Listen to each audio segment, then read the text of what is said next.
their children down by the river washing clothes and whatever.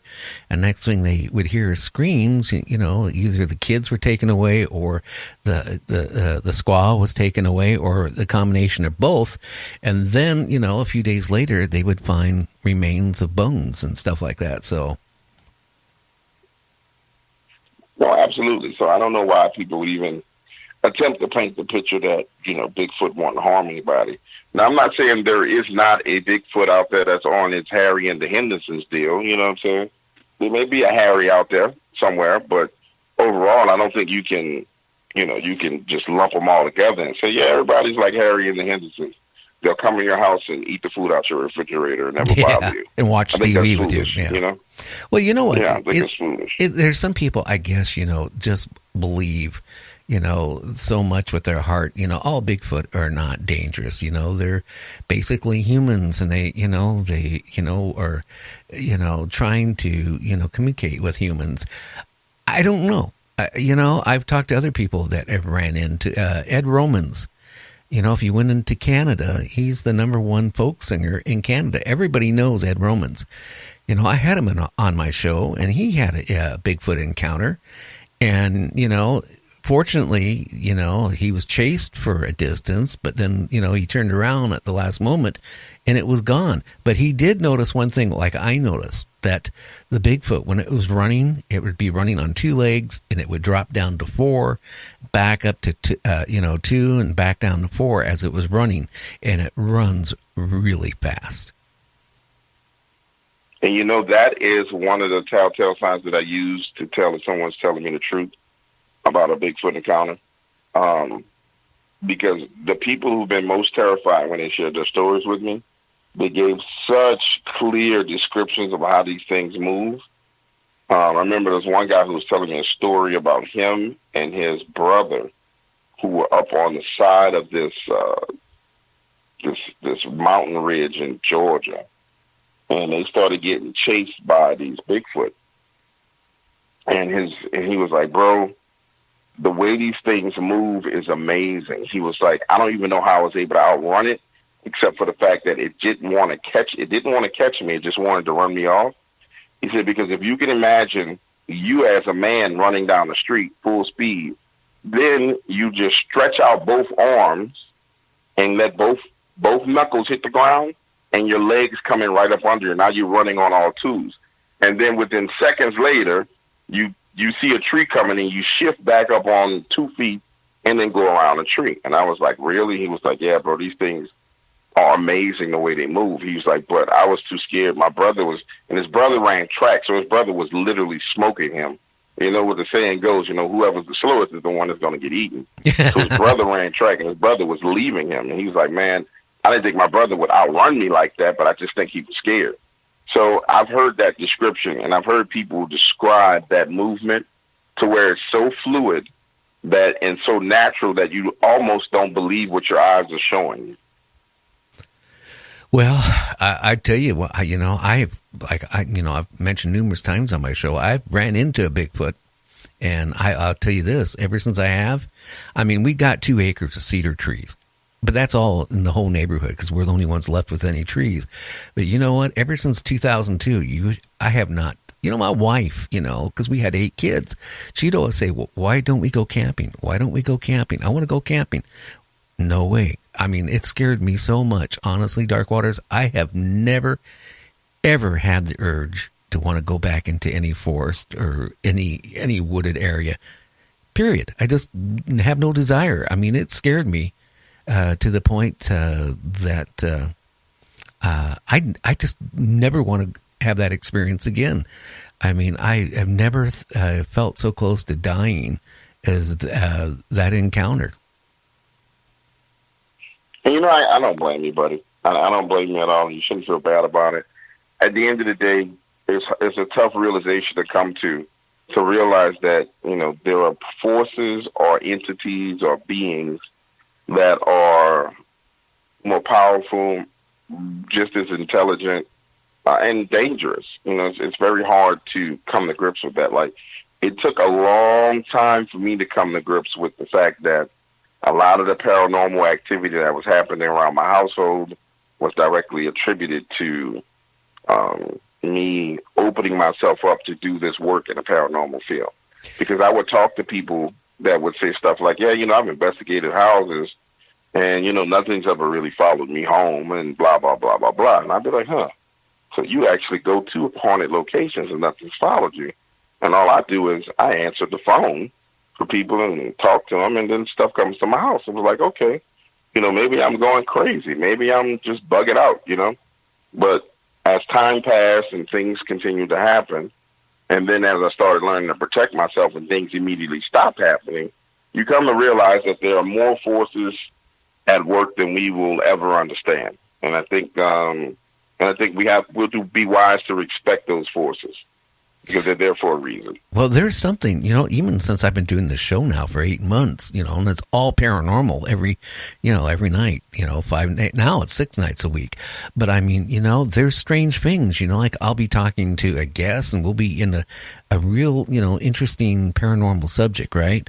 And all of a sudden the phone will disconnect. Okay. Then we get them back on, the phone will disconnect. When we're not talking about that kind of scary subject or that type of subject, never have a problem, or, the power will go out or, and I have to run on a backup system for a little while. I mean, it's just strange things, and sometimes, just, I feel like sometimes when I'm talking to somebody, it kind of like transfers over towards me. I don't know. Oh, no, that's exactly what happens. I've done extensive research and talked to a lot of people about this. What ends up happening is most of these spirits that are associated with people, because they're associated typically with that person you're talking to, they want that attention, right? So, and I've noticed people in the industry, and I've never said this, and I won't say who, but there are people in the industry that I've done interviews with that are not just phone callers, people who call me and tell me their stories. There are people in the industry that I've done interviews with to where immediately after that interview, something paranormal will happen. And I've done multiple interviews with these people, and it was something would happen right afterwards. And it took me a long time to figure out the answer to it.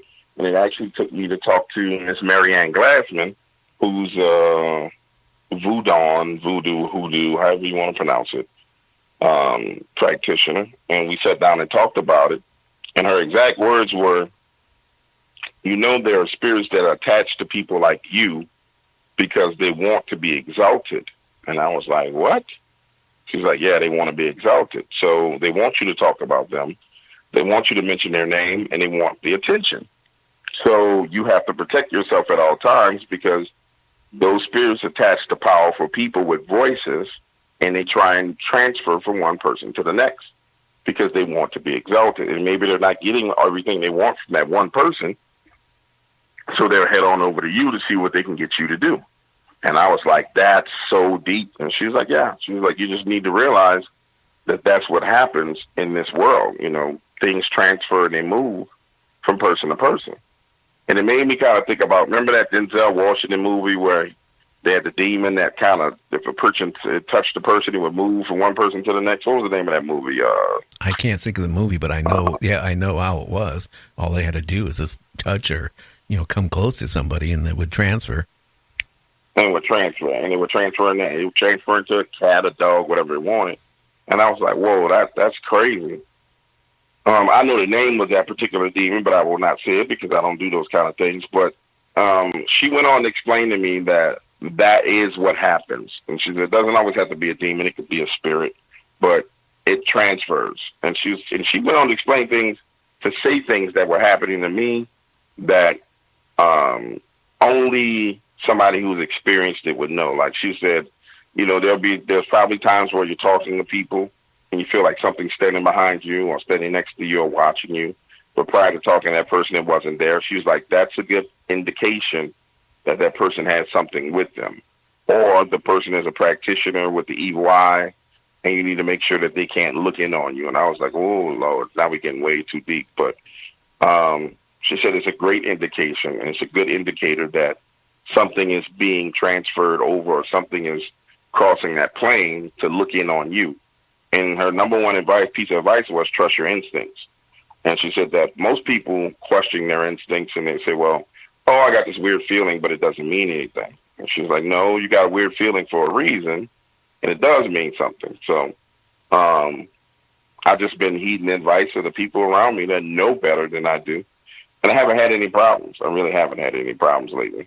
Well, I had a psychic on, and she would actually go and do cleansings and stuff like that at people's houses, along with, I think she even took a priest with her or a minister or somebody with her. But she said in one case there was one person that was so possessed, and then, they cleansed them and whatever they did, okay? And they thought they removed it. Then all of a sudden, like she went home, and then all of a sudden, eerie things started happening. And then one of the things that would happen, she would start getting scratch marks all over her arms and her legs. And then they would start bleeding just, instantly, And her boyfriend was looking at her like, And then all of a sudden it happened right in front of him and he saw it. So I just, sometimes I think when you're around somebody or maybe talking to them, it can kind of like transfer over to you. I mean, No, absolutely. Absolutely. And it's just to the listening audience, if you do experience something like that, the best piece of advice that I can give to you is to be prayerful, because prayer works. Another thing that works is keep your Bible open in your house to Psalms 23, and leave it open in the house to Psalms 23. That works. Just stuff that I picked up, from talking to people and stuff that people use in New Orleans. If you're having nightmares, the same thing, open the Bible. I'll go buy a King James Version Bible, open it to Psalms 23, and make sure you tape the pages down to where it stays open, and then put it under your bed and go to bed at night and say your prayers, and it'll help with those type of things. There's a lot of different things that you can do to protect yourself, but it seems silly until you try it. Once you try it, you realize, okay, this is not that silly at all. And you start to realize, this stuff really works, which means that if this is working to protect me, that means that whatever was coming towards me was very, very real. And that's the scary revelation about learning how to protect yourself. Once you understand that you're protected, you fully realize that there was something actually attacking you. Oh, you know what I'm saying? Oh, yeah. And that's a tough realization to come into. And most people most people are harassed by stuff. And I think part of the reason why they don't even try to figure out how to protect themselves is because they don't want to go through that process of really realizing that, something is bothering them. Another story from that same botanical shop. I'm there. I forgot why I went there this time. But this lady's standing there and she's talking. And she's actually saying thank you to one of the workers there, because she's like, yeah, my life is really turning around and things are going better for me. And I'm like, okay, well, what have you been doing? Tell me what happened, because that's my gig, tell me your story. And I tell her who I am, and she says, well, I was having really, really bad time at my job, I mean, it was like something was trying to run me away from my job. When I would come home at night, I had these bad feelings and these bad vibes in my house. My kids were acting up. They weren't being normal. And she says, well, what I started doing was I started getting Florida water and holy water. She said every morning I would anoint myself with the holy water. And she said I would wear it like perfume. She said I would put it on the back of my ears, put it on my inner sides of my wrists, and I would pray the Psalm 23 before I would leave out and go to work. And she said after about a month, the people on her job stopped harassing her. And then she started to notice that her kids started behaving the way they used to. All that crazy behavior stopped. And all that madness that was around her went away. And she said that, she was just so thankful that she found a solution to her problem. I mean, she literally was in tears right there. She's like, I'm just so thankful because my life was going the wrong way. And I couldn't explain why. She was like, I'm a good person. I go to church. She was like, I've never really been, I'm one of those people that go to church, but I don't read the Bible. Only time she said she opened the Bible was when she was in church and the pastor told her to turn to, page blah, blah, blah, blah, blah. That was the only time she opened it. So it just goes to show you that it's real. I say all this to people